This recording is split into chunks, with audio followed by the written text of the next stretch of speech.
Hi hello friends, எல்லாருக்கும் வணக்கம். நான் பன்னீர் கிரேவி தான் செய்ய போகிறேன். தேங்காயும் வச்சுக்கோங்க, நான் வைக்க மறந்துட்டேன். பட்டை கிராம்பு 2 போட்டுக்கோங்க. எல்லாத்தையும் அரைச்சி வச்சுக்கோங்க, நல்லா நைஸாக அரைச்சிக்கோங்க.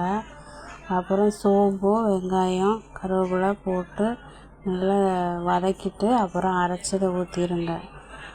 அப்புறம் கொஞ்சோண்டு குழம்பு மசாலாத்தூள், நான் சாம்பார் தூள், குழம்பு மசாலாத்தூள், எல்லா குழம்பும் ஒரே மசாலா தான் வச்சுருக்கேன். அப்புறம் எல்லாத்தையும் போட்டு நல்லா சிம்மில் வச்சு நல்லா வேக வச்சுட்டு, பன்னீர் வீட்டில் செஞ்ச பன்னீர் தான் இது. 1/2 லிட்ரு பால் தான், தண்ணி நிறைய இருந்துச்சு. 1/2 லிட்ரு பாலில் எனக்கு இவ்வளவு தான் கிடச்சிருக்குது.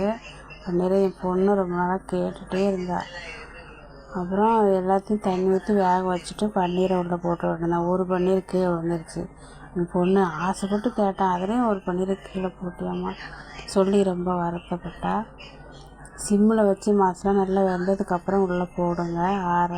நல்லா வெந்ததுக்கப்புறம் இந்த மசாலா வேகிறதுக்கு தண்ணி ஊற்றி வேக வச்சுட்டு அப்புறம் பன்னீரை போட்டு நல்லா சிம்மில் வச்சு வேக வச்சிங்கன்னா அப்படியே கெட்டி ஆயிரும். நல்லா டேஸ்ட்டாக இருக்கும். இது நான் சப்பாத்தி செய்கிற ஐடியா இல்லை. அப்புறம் என் பொண்ணே சப்பாத்தி செஞ்சுட்டா. 10th முடிச்சிருக்கா, எக்ஸாம்லாம் முடிஞ்சு லீவில் தான் இருக்கா. அவளே சப்பாத்தி செஞ்சுட்டா. அப்புறம் நான் பன்னீர் குழம்பு செஞ்சு நாங்கள் சாப்பிட்டாச்சு. பாருங்கள், டேஸ்ட்டான பன்னீர் குழம்பு ரெடி. எனக்கும் என் பொண்ணு செஞ்சதுனால எனக்கும் வேலை ஈஸியாக முடிஞ்சிட்டு. சேனலுக்கு சப்ஸ்கிரைப் பண்ணுங்கள், லைக் பண்ணுங்கள் சார்.